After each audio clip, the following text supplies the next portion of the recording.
Hello, so we are going to start a new chapter of organic chemistry, that is organic compounds containing nitrogen, so which is nothing but amines. So we're going to start amines. बहुत important होगा class 12 students के लिए, NEET aspirants के लिए और JW वाले aspirants के लिए भी बहुत इंपॉर्टेंट, ठीक है. सो amines are those organic compounds, amines are organic compounds, those organic compounds which are formed by replacing one or more hydrogen from ammonia by R group, whether those are alkyl group or aryl group. So जब कभी भी ammonia से, जब कभी भी NH3 से hydrogen को replace किया जाए किन्हीं भी R ग्रुप से, हाइड्रोजन को रिप्लेस कर देंगे, हाइड्रोजन को रिप्लेस कर दिया, रिमूव कर दिया और कोई R ग्रुप अटैच कर दिया जो एल्काइल हो सकता है, एराइल हो सकता है, तो आपके पास RNH2, एक हाइड्रोजन रिप्लेस कर दिया, एक R ग्रुप बिठा दिया, so we'll get RNH2. These RNH2 are nothing but the derivatives of ammonia. So these are those organic compounds, these are organic compounds, these are organic derivatives of, these are organic derivatives of ammonia. These organic derivatives of ammonia are known as amines. These are known as amines. So जो organic derivatives ammonia के होंगे इनको हम amines बोल देंगे, ठीक है. अच्छा, ये जो आपके पास amines होंगे, सर हो सकता है एक हाइड्रोजन रिप्लेस किया गया हो तो आपके पास जो अमीन बनेगा that is primary amine, and the identification group in primary amine is RNH2, ठीक है, बहुत बेसिक सी बात है. The primary identification group in primary amine is RNH2. अगर आप एक और हाइड्रोजन रिमूव कर देंगे तो आपके पास फॉर्मेशन हो जाएगा. मान लीजिए आपने दो हाइड्रोजन रिमूव कर दिए, दो R ग्रुप लगा दिए, सो will gate R2NH, and this R2NH is secondary amine, this is 2 degree amine, right. This R2NH is 2 degree amine और सेकेंडरी अमीन. जब आप दो हाइड्रोजन को रिप्लेस कर देंगे, आपने दो हाइड्रोजन हटा दिए और दो R ग्रुप अटैच कर दिए, जब दो R ग्रुप अटैच कर देंगे, दो हाइड्रोजन हटा देंगे तो 2 डिग्री का अमीन बन जाएगा, सेकेंडरी अमीन बन जाएगा. सिमिलरली अगर आप तीन हाइड्रोजन हटा दें और तीन R ग्रुप से रिप्लेस कर दें तो हमारे पास बनेगा R3N, and this R3N is 3 degree amine, this is tertiary Amin, 3 degree amine का फॉर्मेशन देखने को मिल जाएगा.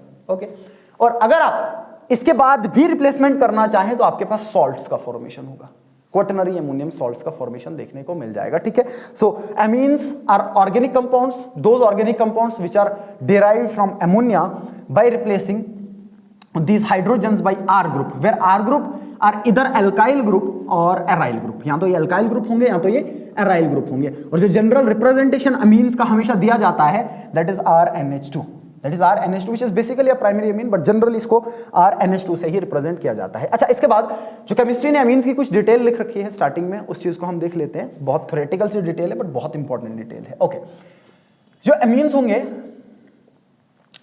इन अमीन्स का बायोलॉजिकल रोल बहुत इंपॉर्टेंट देखने को मिल जाएगा, इंडस्ट्रियल रोल बहुत इंपॉर्टेंट देखने को मिल जाएगा.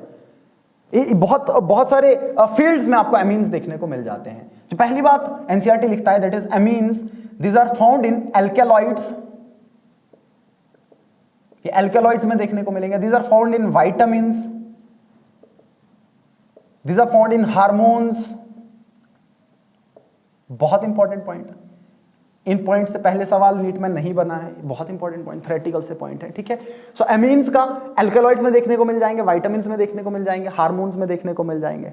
इसके बाद इन्हीं अमीन्स में एक बहुत फेमस सा एंटीहिस्टामाइन ड्रग आपको देखने को मिलेगा, दैट इज बेनाड्रिल.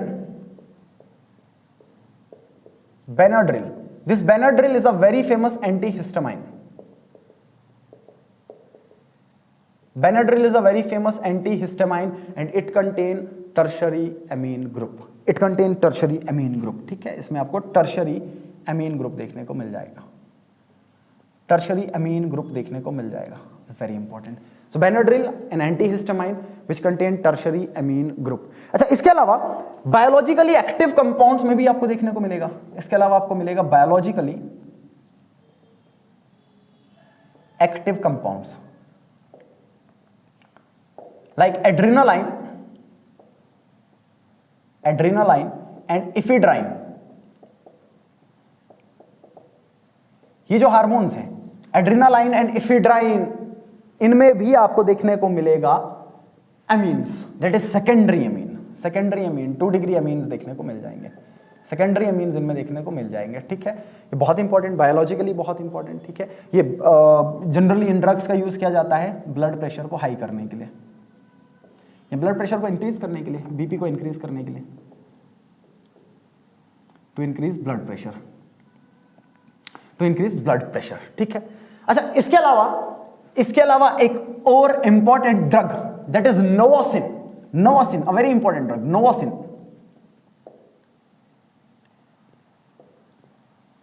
एक एनेस्थीसिया है, नोवोसिन एक एनेस्थीसिया है, इसमें भी आपको एमीन ग्रुप देखने को मिल जाते हैं। सो दिस इज एनेस्थीसिया, जो डेंटिस्ट यूज करते हैं, ठीक है। एनेस्थीसिया है और इसमें भी आपको एमीन्स ग्रुप देखने को मिल जाएंगे। अच्छा, इसके अलावा यही एमीन्स में, इन्हीं एमीन्स में जो क्वाटर्नरी एमोनियम सॉल्ट्स होंगे, जो क्वाटर्नरी एमोनियम सॉल्ट्स होंगे, quaternary ammonium salts, these quaternary ammonium salts are used as surfactants. These are used as surfactants to decrease the surface tension, to increase the wetting property. They are used as surfactants. इनको surfactant की तरह use किया जाता है to lower down the surface tension, ठीक है, to lower the surface tension. Surface tension को कम करने के लिए इनका यूज किया जाता है, that is quaternary ammonium salts. अच्छा, इसके अलावा इसी में that is benzene diazonium salts, इन्हीं के derivatives benzene diazonium salts. Benzene diazonium salts का बहुत बढ़िया प्रयोग किया जाता है डाइज स्टफ बनाने में, डाइज बनाने में। along with these are used as a very good intermediate for the organic synthesis, for the synthesis of variety of compounds। जो आप डायरेक्ट सिंथेसाइज नहीं कर पाते वो इनके थ्रू सिंथेसाइज होंगे, तो इनको हम यूज कर सकते हैं डाई स्टफ के लिए, डाइज इनसे बनाई जाती हैं, ठीक है। और इसके अलावा these are used as a very good intermediate for organic synthesis, for organic synthesis, very good intermediate for organic synthesis, variety of compounds, fluorobenzene, chlorobenzene, bromobenzene, iodobenzene, nitrobenzene, phenol, ये इवन बेंजीन, इन सब methods के लिए, इन सब की preparation के लिए benzene diazonium salts को as intermediate use किया जाता है, ठीक है।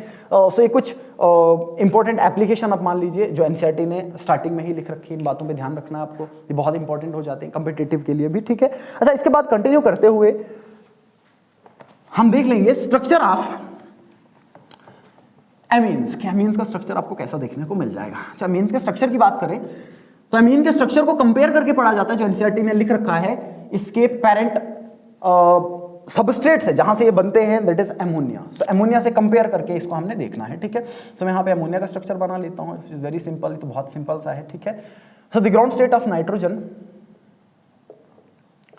That is 2s2 and 2p3, right, this is the ground state of nitrogen. VBT के अकॉर्डिंग अगर इसका हम हाइब्रिडाइजेशन निकाल के स्ट्रक्चर बनाना चाहें, बताइए 2s2 and 2p3 this way। अच्छा, उसके बाद since we are not supposed to excite any of the electron, so यही ग्राउंड स्टेट होगा और यही एक्साइटेड स्टेट भी होगा, क्योंकि एक्साइट करने की तो जरूरत नहीं है आपको, ग्राउंड स्टेट में ही आपके पास 3 ऑर्बिटल खाली है। सो इसके बाद NH3 का फॉर्मेशन होगा। जैसे NH3 बनेगा तो आप ये देखेंगे कि इलेक्ट्रॉन्स हाइड्रोजन के साथ जो शेयर होंगे, एक s का, ये सॉरी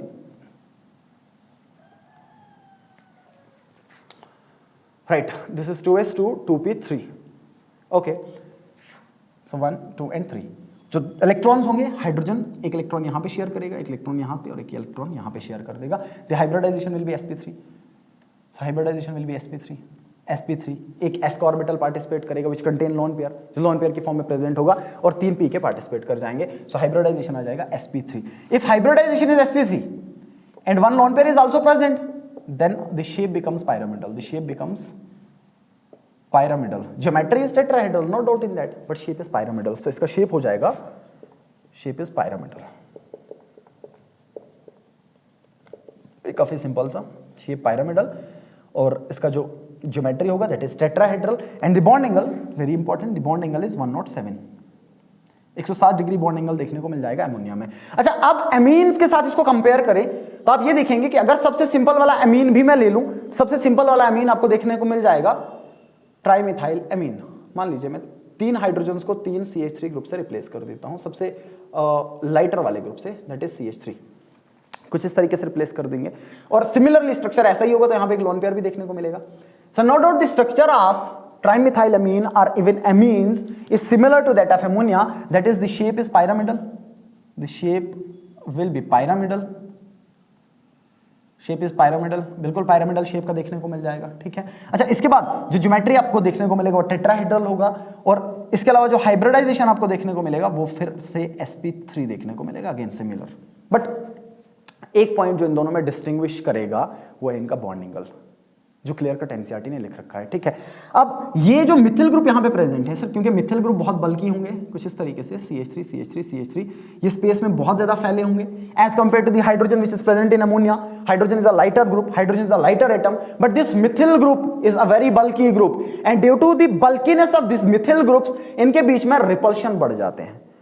इन ग्रुप बल्की होने की वजह से, इन ग्रुप्स के बल्की होने की वजह से इनके बीच में रिपल्शन होगा, और इस रिपल्शन के कारण इनके बीच में रिपल्शंस देखने को मिल जाएंगे, दैट इज स्टीरिक रिपल्शंस देखने को मिल जाएंगे, स्टीरिक हिंड्रेंसेस देखने को मिल जाएंगे, और इस स्टीरिक रिपल्शन के कारण बॉन्ड एंगल में थोड़ा सा इंक्रीज देखने को मिलेगा एज कंपेयर टू अमोनिया। और एनसीईआरटी के अकॉर्डिंग जो डाटा एनसीईआरटी ने लिख रखा है वो है ट्राइमिथाइल एमीन में जो आपको एंगल देखने को मिलेगा दैट इज 108, 108 डिग्री का एंगल देखने को मिल जाएगा as compare to ammonia which is 107। यहाँ पे 160 डिग्री और यहाँ पे 108 डिग्री, तो एंगल में इंक्रीज, थोड़ा सा बढ़ोतरी जो एंगल में देखने को मिला वो इसलिए मिला क्योंकि यहाँ पे बल्की ग्रुप्स थे और इन ग्रुप्स के बीच में स्टीरिक रिपल्शंस देखने को मिले। हाउएवर जो टेट्राहेड्रल में आइडियल एंगल आपको देखने को मिलेगा वो 109 डिग्री एंड 5 मिनट और 109 डिग्री एंड 28 मिनट, कुछ बुक्स इसको लिखती हैं। सो हाइब्रिडाइजेशन आ जाएगा sp3 और शेप आ जाएगा पायरामिडल। अच्छा, जैसे जैसे आप इस बल्कीनेस को बढ़ाते जाएंगे, आपने इथाइल ले आए, आप प्रोपाइल ले आए, अब वैसे वैसे देखेंगे कि बॉन्ड एंगल्स में और ज्यादा इंक्रीज देखने को मिल जाएगा। तो 108 से भी एंगल डिविएट कर सकता है, बट पर्टिकुलरली ट्राइमिथाइल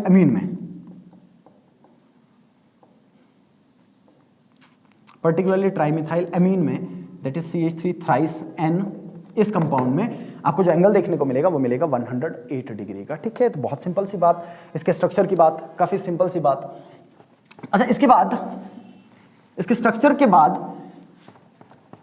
क्योंकि इनका नोमेनक्लेचर बहुत इजी सा है, नोमेनक्लेचर तो हम क्वेश्चंस में भी देख लेंगे। तो इसके बाद मैं डायरेक्टली इनकी प्रिपरेशन मेथड्स की बात करूंगा, डायरेक्टली कैसे इनको प्रिपेयर किया जा सकता है, ठीक है। या इवन उससे पहले हम आइसोमर्स की भी बात कर सकते हैं, इनमें आइसोमेरिज्म भी देखने को मिल जाता है, ठीक है। तो अगर मैं आइसोमेरिज्म लिख लूं और मैं लिख लूं आइसोमेरिज्म, अगेन ये भी बहुत इंपॉर्टेंट हो जाता है क्योंकि इससे भी बहुत कम सवाल नीट में पहले पूछे गए हैं इस टॉपिक से, इस चैप्टर से, that is isomerism in amines. Amines में जो फेमस आइसोमेरिज्म आपको देखने को मिलेगा वो आपको देखने को मिलेगा structural isomerism, right, structural isomerism, structural isomerism देखने को मिलेगा, चाहे वो पोजिशनल आइसोमर हो, चाहे वो चेन आइसोमेरिज्म हो, या चाहे वो मेटामेरिज्म हो, ये आपको देखने को मिल जाएगा एमीन्स के केस में। Let's take an example. So let us consider we have this way a compound with molecular formula C7H9N. We are supposed to draw the number of structural isomers that are possible in this given molecular formula, compound with this molecular formula, ठीक है। तो हम क्या कर लेते हैं, सबसे पहले इसका डबल बॉन्ड अनसैचुरेशन निकाल लेते हैं, सबसे पहले इसका अनसैचुरेशन इंडेक्स निकाल लेते हैं, सो दैट हमें पता चले कि वेदर आपके पास साइक्लिक कंपाउंड था या एसाइक्लिक कंपाउंड था। तो सबसे पहले हम डबल बॉन्ड अनसैचुरेशन निकाल देंगे, and double bond unsaturation is given as C+1 -H/2 -X/2 plus N/2।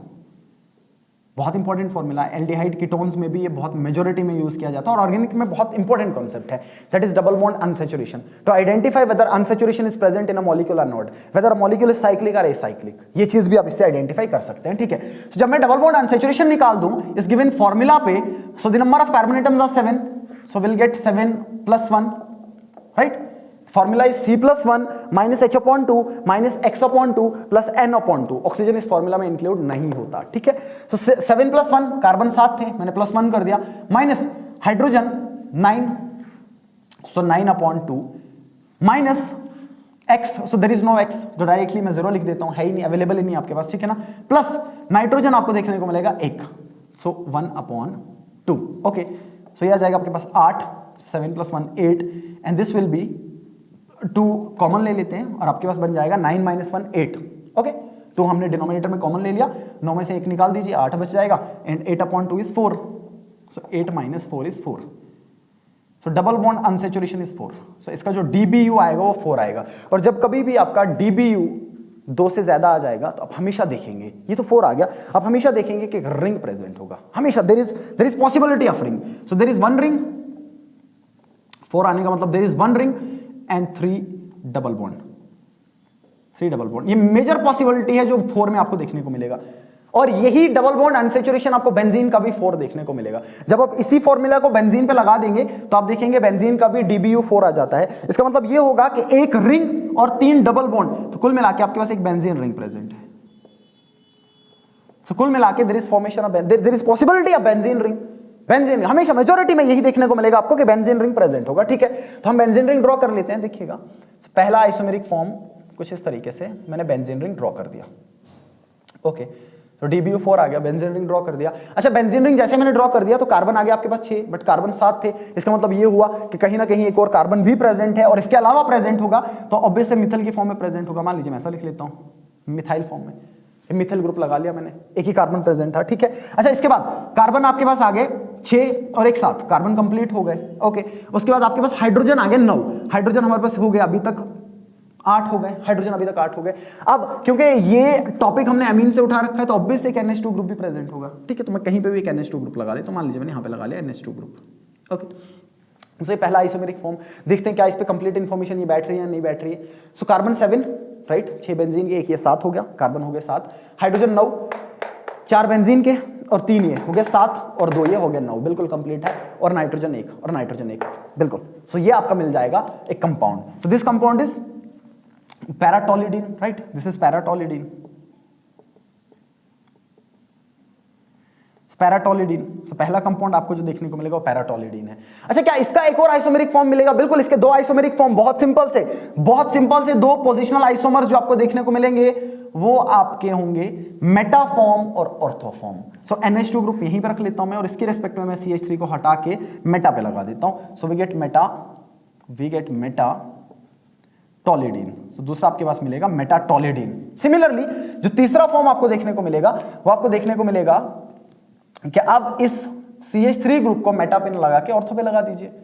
सो जो तीसरा आइसोमेरिक फॉर्म देखने को मिलेगा वो कुछ इस तरीके से, this is NH2 group and this CH3 is present at ortho position. So we get orthotoluidine, ठीक है। 3 पोजिशनल आइसोमर्स आ गए, तो 3 पोजिशनल फॉर्म्स आपको देखने को मिल गई, ओके। इसके अलावा number 4, this is ABCD, number 4 1 2 3 4 भी आप लगा सकते हैं, ठीक है। अच्छा, इसके अलावा जो आपको देखने को मिलेगा वो कुछ इस तरीके से मैं ड्रॉ कर सकता हूं। देखिए, मान लीजिए मैंने बेंजीन रिंग बना दिया। अब इस CH3 ग्रुप को अलग ना लिख के मैं इसके साथ लिख देता हूं। तो अगर मैं इसके साथ इसको लिख दूं तो आपके पास कुछ इस तरीके से we have NH and then CH3। अच्छा, कंप्लीटली मॉलिक्यूलर फॉर्मूला बदलना नहीं चाहिए। We are studying isomers and molecular formula should be same. सो हम देख लेंगे क्या मॉलिक्यूलर फॉर्मूला सेम आ जाएगा। So we have 6 + 7, 7 carbon centre देखने को मिल जाएंगे, 7 कार्बन एटम। उसके बाद हाइड्रोजन आपको देखने को मिलेंगे 5 6 7 8 और 1 9 और 1 नाइट्रोजन। बिल्कुल सही है, बिल्कुल सही है, एग्जैक्टली ये भी आइसोमेरिक फॉर्म आपको देखने को मिल जाएगा, ओके। इसके अलावा नंबर 5 अगर मैं कुछ इस तरीके से लिख दूं, अब मैं CH3 को बाद में ना लिख के CH3 को पहले लिख देता हूं, दैट इज बेंजाइलिक फॉर्म बना लेता हूं। तो यहां पे मैं CH2 लिख लेता हूं और उसके बाद में NH2 लिख लेता हूं। सो कंप्लीटली ये भी आपका इसी का आइसोमेरिक फॉर्म देखने को मिल जाएगा। सो इसको हम बोल देंगे benzylamine. So this is benzylamine, this is benzylamine and this is N-methyl benzenamine और N-methyl aniline। This is N-methyl aniline, okay. N-methyl aniline का फॉर्मेशन। सो टोटल इसके अलावा और पॉसिबिलिटी देखने को नहीं मिलेगी आपको। सो टोटल आइसोमेरिक फॉर्म जो देखने को मिलेंगे वो आपको देखने को मिलेंगे, टोटल स्ट्रक्चरल आइसोमर जो देखने को मिलेंगे वो मिलेंगे 5। So in this molecular formula 5 structural isomers are present, 5 structural isomers, right. 5 structural isomers आपको देखने को मिल जाएंगे। सो 5 स्ट्रक्चरल आइसोमर आप बना सकते हैं। एमीन्स में बस एक चीज का खास ख्याल रखना कि जब भी एमीन या फॉर्मूला में नाइट्रोजन दिया गया हो तो ध्यान में रखिएगा उसमें मेटामर्स की पॉसिबिलिटी भी होगी, उसमें चेन आइसोमर्स की पॉसिबिलिटी भी होगी और उसमें पोजिशनल आइसोमर्स की पॉसिबिलिटी भी देखने को मिल जाएगी, ठीक है। अच्छा, after this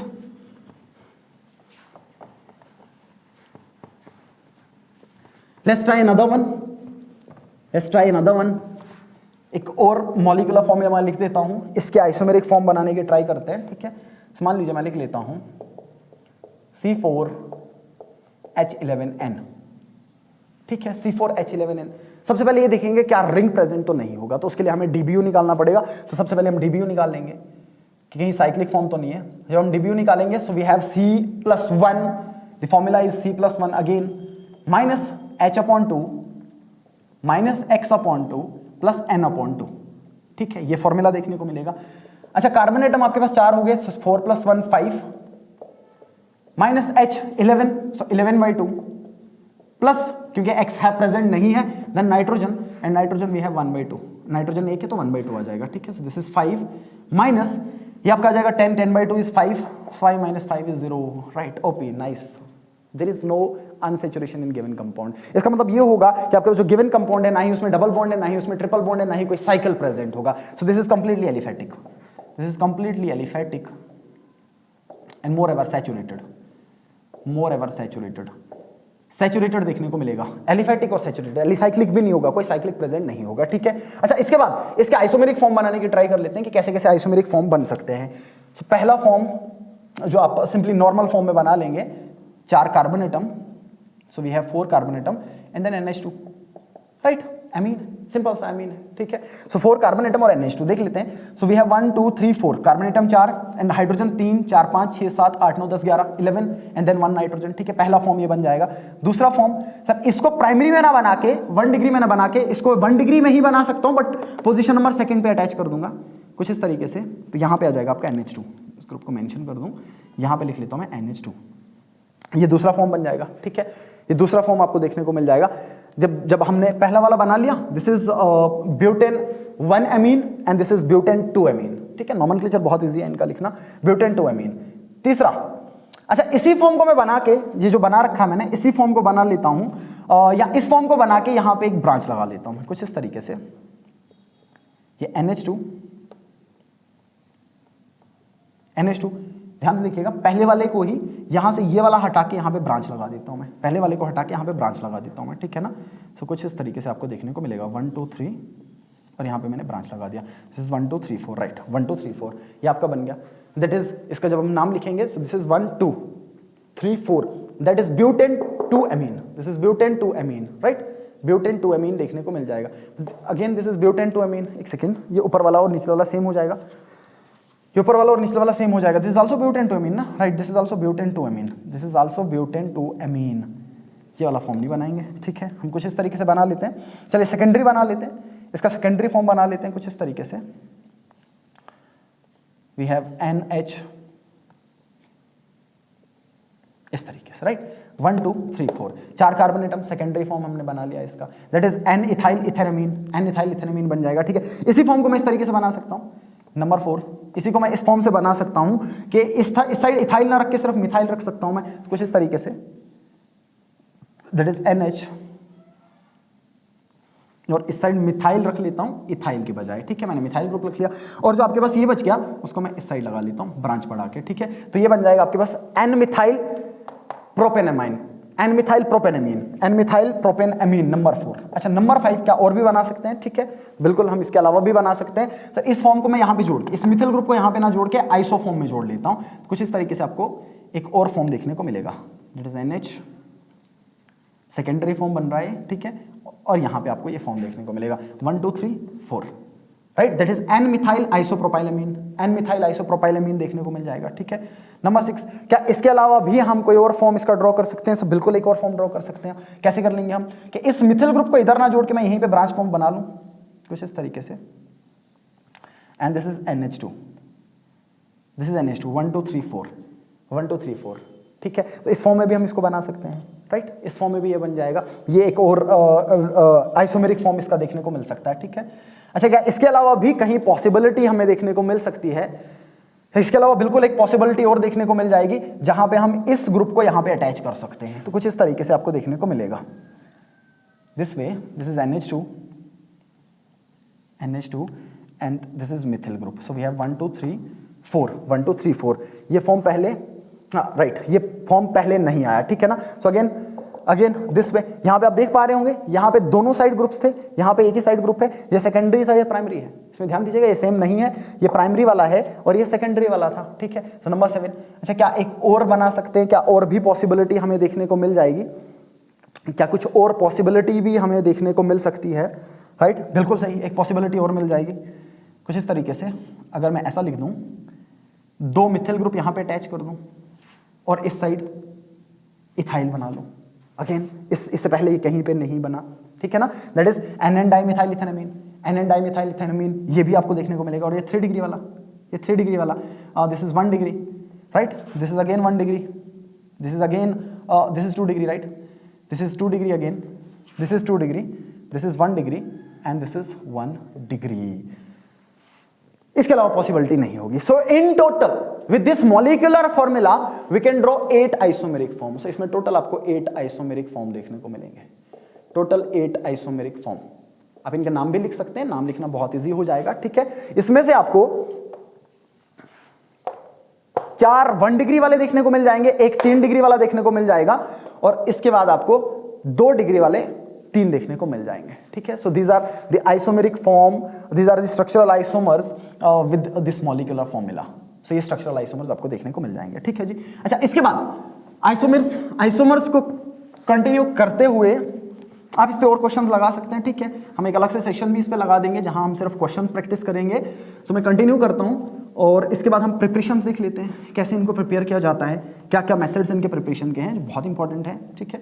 so after this preparation of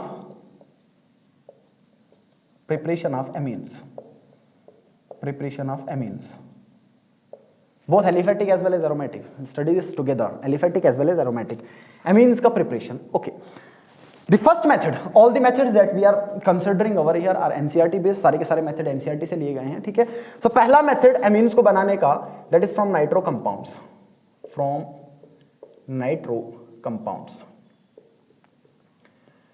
okay, so कैसे नाइट्रो कंपाउंड से amines बनाए जाते हैं, ध्यान दीजिएगा। Let's take nitrobenzene as substrate. So हमने नाइट्रोबेंजीन ले लिया, दिस इज द नाइट्रोबेंजीन। जो पॉइंट यहां पे हैं सब ध्यान में रखने हैं, सब इंपॉर्टेंट पॉइंट होंगे। अच्छा, नाइट्रोबेंजीन से 3 तरीके से हम एनालीन बना सकते हैं, एमीन्स बना सकते हैं। और नाइट्रोबेंजीन लेने का ये इंपॉर्टेंट कॉन्सेप्ट रहता है क्योंकि एनसीईआरटी सबसे पहले नाइट्रोबेंजीन ही लिखता है, एलिफेटिक नहीं लिखता, एरोमेटिक ही कंसीडर करता है। ऐसा इसलिए क्योंकि पहला मेथड जो नाइट्रो ग्रुप से या नाइट्रो कंपाउंड से एमीन्स बनाने का है, that is reduction. So we have to treat this with H2 in presence of PD। अगर प्रिसाइजली लिखना चाहें तो 3 moles of H2 are required, 6 hydrogen atoms are required, ठीक है? So this is reduction method. So the first method is reduction method. So पहला method जो आपको देखने को मिलेगा that is reduction of nitro groups, reduction of nitro compounds, ठीक है? अच्छा, जब H2 और PD की प्रेजेंस में हाइड्रोजन के साथ इसको ट्रीट करेंगे, इसका रिडक्शन करेंगे और फाइनली डिवाइडेड कैटलिस्ट लगाएंगे, PD लगा देंगे, PT लगा देंगे या निकल लगा देंगे। सो पहला method is that is from nitro compounds. When nitro compounds are treated with, they undergo reduction with H2. On treating them with H2 in presence of finely divided PD or PT or nickel. Benzene लेने का सबसे important फंडा ये रहता है कि जब आप H2 लेंगे सर, ये कंजुगेटेड डबल बॉन्ड इफेक्टेड नहीं होगा, इसको बेंजीन में कन्वर्ट नहीं करेंगे, कंजुगेटेड डबल बॉन्ड पे इफेक्ट नहीं पड़ेगा, बस नाइट्रो ग्रुप आपका रिड्यूस हो गए NH2 ग्रुप में कन्वर्ट हो जाएगा। सो जो नाइट्रो ग्रुप है, ये नाइट्रो ग्रुप रिड्यूस होके NH2 ग्रुप में कन्वर्ट हो जाएगा और आपके पास एनालीन का फॉर्मेशन होगा। अलॉन्ग विद वाटर मॉलिक्यूल्स निकल जाएंगे, इसके साथ में वाटर मॉलिक्यूल भी मिल जाएंगे आपको। अगर आप बैलेंस फॉर्म में लिखें तो यहाँ पे 3 टाइम H2 आपको देखने को मिल जाएगा और 3 टाइम वाटर मॉलिक्यूल रिलीज हो जाएंगे साथ में। सो ये बनेगा आपके पास aniline, H2 in presence of PD। Now again this reduction can be done by using tin plus HCl। जब हम टिन और HCl का यूज कर लेंगे तो सेम रिडक्शन देखने को मिल जाएगा और फिर से आपके पास फॉर्मेशन हो जाएगा एनालीन का, that is NH2 again aniline बनेगा, ठीक है? And the third method, third reduction method, that is the reagent that we can use is Fe plus HCl। Fe और HCl का यूज कर सकते हैं, ठीक है ना? That is reduction method again. और जब आयरन और HCl का यूज करेंगे, जब आयरन स्क्रैप्स और HCl का यूज करेंगे, this is preferred method. NCERT लिखता है this method is very much preferred. ऐसा इसलिए क्योंकि जब Fe और HCl का यूज करेंगे there is formation of FeCl2 and this FeCl2 will undergo hydrolysis, this will undergo hydrolysis. ये FeCl2 हाइड्रोलाइज कर जाएगा और जैसे ही FeCl2 हाइड्रोलाइज करेगा ये HCl रिलीज कर देगा, यहां पे HCl का रिलीज होगा और वो HCl क्या कर देगा, ये HCl रिडक्शन करेगा इस नाइट्रो कंपाउंड का और फॉर्मेशन हो जाएगा एनालीन का। और सिर्फ बहुत थोड़ा सा HCl इनिशियली स्टार्टिंग में रिक्वायर्ड होगा इस रिएक्शन को प्रोसीड करने के लिए। इनिशिएट करने के लिए थोड़ा सा HCl लगेगा आपको। जब आप ये यूज कर रहे हैं, आयरन स्क्रैप्स और HCl यूज कर रहे हैं आप, जब आप आयरन स्क्रैप्स और कॉन्सेंट्रेटेड HCl यूज कर रहे हैं उस टाइम पे थोड़ा सा ही HCl आपको लगना है। ऐसा इसीलिए क्योंकि सर Fe और HCl आपस में मिलकर FeCl2 बना लेगा, जो बाद में हाइड्रोलाइज करके HCl गैस को लिबरेट करता है। और थ्रू आउट द रिएक्शन जब HCl गैस लिबरेट होता जाएगा तो इसका रिडक्शन होता जाएगा और एनालिन का फॉर्मेशन होता जाएगा। So this one is preferred. So तीसरा वाला एक बहुत प्रेफर्ड होगा, this one is preferred method, ठीक है। So this is the formation of amines from nitro compounds, ठीक है। मान लीजिए मैं एग्जांपल लिख लेता हूं इसके अलावा और let's suppose this way we have NO2 then we use H2 in presence of PD। क्या हो जाएगा, there is reduction of nitro group into aniline, बहुत सिंपल सा, और आपके पास एनालिन का फॉर्मेशन देखने को मिलेगा NH2। सो आपको this is 1 nitropropane and this is propane amine, this is simply propane amine, right? Propane amine. We'll continue this in next video.